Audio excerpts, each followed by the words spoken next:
네, 안녕하십니까. 저번 시간에 이어 AI를 밤 상태 시에 스폰시키는 방법을 해봤고, 이번 시간에는 여러 명의 AI를 출력하는 방법을 한번 공부해 보도록 하겠습니다.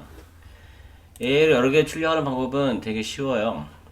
언어에서 제공되어지는 명령어, for loop,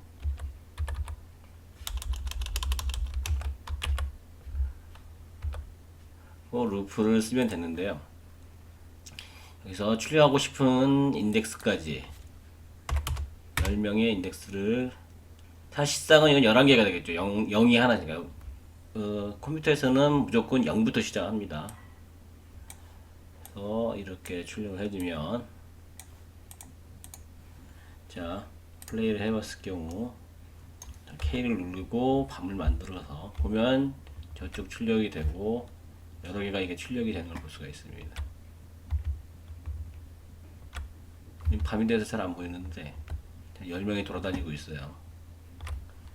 자, 근데 중요한 건 이 포인트 그 위치에서만 여러 개가 여러 개가 많이 출력이 되다 보니까 좀 그 어색함이 느껴지죠.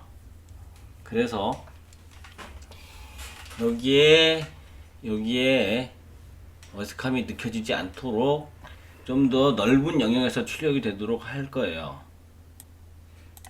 자, 그럴 때 이제 쓰는 방법이 매크로인데, 매크로를 하나 만들어서 랜덤 플로트라고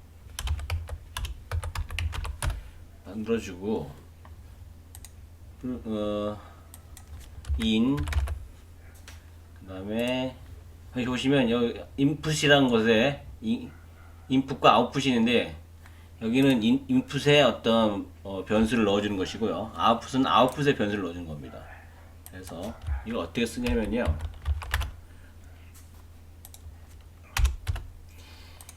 내가 이렇게 만들어 놓고 이걸 드래그하면 하나의 어떤 창이 되는데, 이 안에 집어넣고 여기서 계산을 한 다음에 출력해 주는 거죠.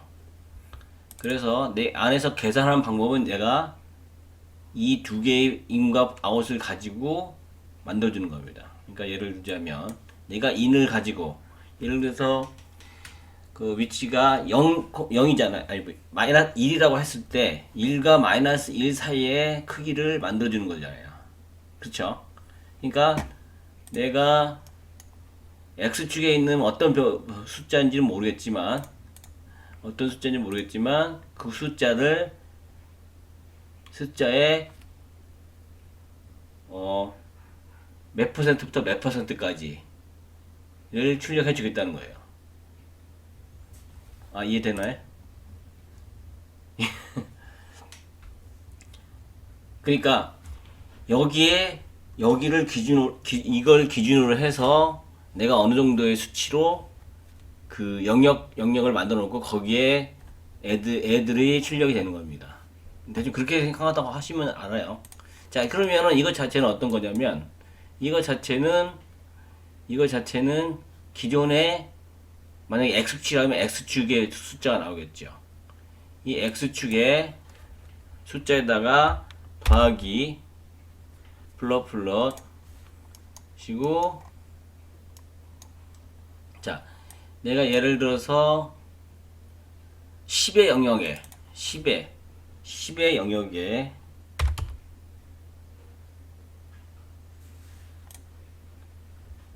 아니, 잠깐만요. 자, 잘못했는데,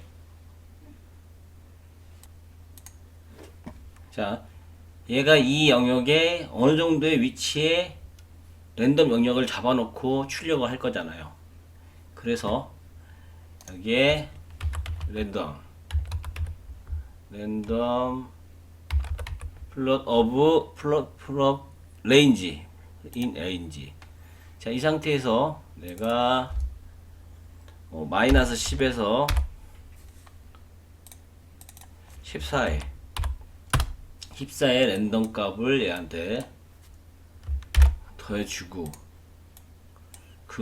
더해주는 랜덤 값을 출력을 해주는 거예요.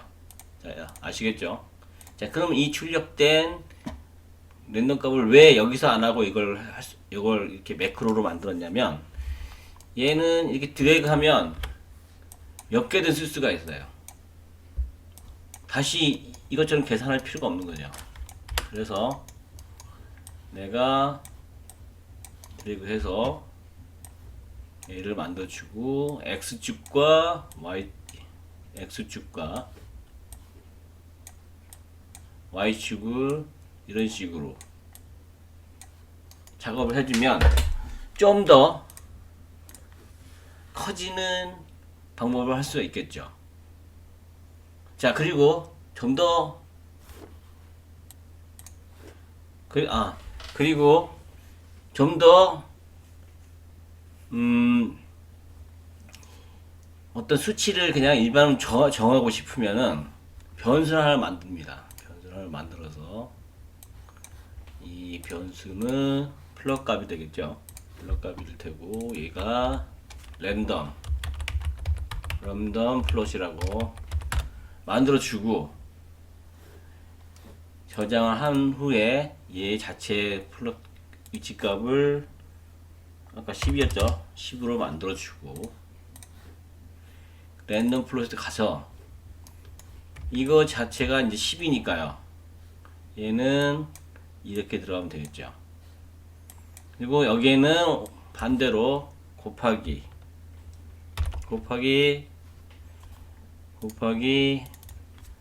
마이너스 1을 해주고, 이렇게 해주면 얘 자체에 이거의 수치를 변화에 따라서 그 영역을 더 늘려줄 수가 있어요. 자, 일단은 한번 해보죠. 플레이를 해보고, 자, 아까 포인트가 이쪽에 있었으니까 여기서 K를 눌러보면 아직은 작네요. 그죠? 자,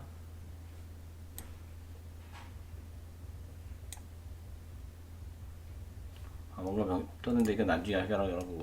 이거 수치를 센치니까 한 500으로 하죠. 플레이를 다시 해보고, 자, K를 딱 눌러주면 좀 넓게 서 있는 걸 볼 수가 있죠. 보이죠? 다시 한번. 그러면 이제 한 3000 정도로 저장을 해주고, 플레이를 하고 다시 K를 눌러주면 이렇게 영역 넓게 만들어줄 수가 있습니다. 쉽죠? 다시 한번 매크로라는 작업을 하고, 그 매크로의 내부에 변수를 만들어서 그 변수의 값을 내가 이런 식으로 랜덤 값에 곱하기 마이너스 1에 그 다음에 랜덤 값을 민값 맥스 그러니까 최대값과 최소를 해서 더하는 랜덤 값을 만들어줘서 매크로를 만들어가지고 이렇게 해주면, 이렇게 복잡하게 여기서 다시 한번 작업해가지고 할 필요가 없다 이겁니다. 네. 쉽죠? 자, 그리고 저번에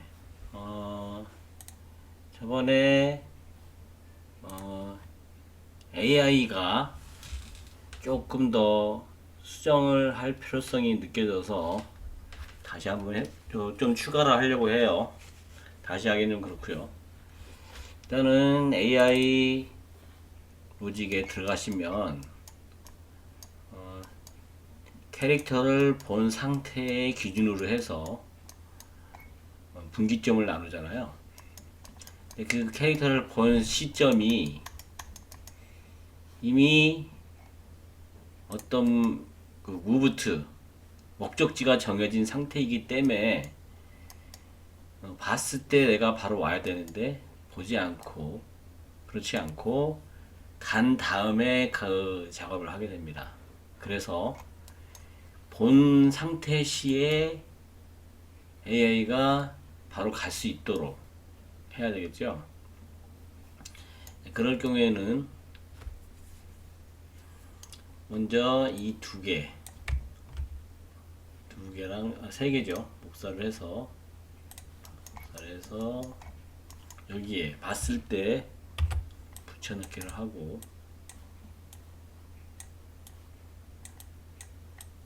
원래는 캐스팅된 플레이어가 있어야 하지만 우리가 처음 게임 시작 시에 캐릭터 플레이어를 이 변수 안에 저장을 해놨기 때문에 그걸 가지고 그 위치 값을 확인한 후 이렇게 사용해도 됩니다. 자, 이렇게 해서 일단은 봤을 경우에는 플레이어 쪽으로 가게 만들었습니다. 하지만 이제 이 상태에서 다시 이 로직 쪽으로 가야 됩니다. 그죠? 그래야지 또 계속 그 내가 봤을 경우 안 봤을 경우를 확인하고 또 뭐 랜덤 값으로 갈지 안 갈지를 확인해야 되니까요. 이제 그때 사용하는 게 커스텀 이벤트인데 그 만드는 방법은 되게 쉬워요. 일단 커스텀 이벤트를 하나 만듭니다. add 커스텀 이벤트를 하나 만들고 얘를 move to player 라고 만든 상태에서, 자, 이게 뭐냐면 이걸 만들어 놓고 여기서 성공했을 경우에 다시 그 플레이어를 이렇게 해주면, 내가 성공했을 경우 이 다음 라인이 없어도 이쪽으로 나오게 되는 거죠.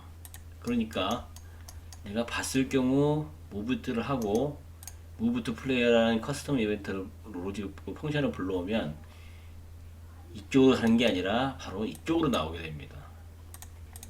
그래서 이쪽으로 나가서 다시 로직을 돌려야 하기 때문에 얘는 위쪽으로 이동을 시켜서 바로 다시 한번 플레이어가 보이냐 안 보이냐 이쪽 분기점에 집어넣으면, 내가 플레이어를 봤다 그러면 일단은 낙쪽으로 오고 그 플레이어를 보는 분기점으로 이동하게 되는 거죠. 자, 그러면 다시 한번 해볼까요? 자, 플레이어를 하고, 캐릭터를 안 넣네요.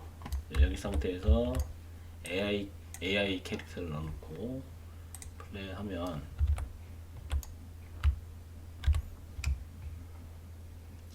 이렇게 해서 내가 얘를 보이게 되면 나를 보고 쫓아오죠.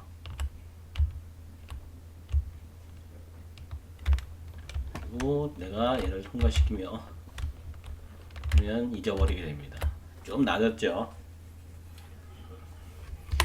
자, 이게 약간 틱틱 끊기는 이유 중에 하나가, 얘 센싱하는 폰 자체가 순간순간 되는 게 아니고 어느 정도 시간 텀을 해서 센싱을 하게 돼요. 그래서 이제 그런 상황이 되는 건데, 나중에 이벤트 그러니까 틱당 하는 그 시간 틱당 하는 게 있는데, 그건 아주 조밀하게 돼 있어서 한 게 있었는데 그건 메모리를 많이 잡아먹게 돼요. 굳이 나를 보고 이게 오는 와중에 저렇게 끊기는 것 자체가 불편한 게 아니라, 나를 봤을 경우에 뭐 애니메이션 하나 더 추가해서 자연스럽게 게임을 만든다든지 이런 식으로 하면 좋겠죠. 오늘은 여기까지 하고요. 다음에는 캐릭터 각각 AI든 플레이어 캐릭터든 생명력 생명력 수치를 넣어서 내가 데미지를 받았을 경우, 아니면 상대방이 데미지를 받았을 경우에 생명력이 줄고 그게 다 줄고 나면 죽는 그런 식의 작업을 한번 해볼까 합니다. 감사합니다.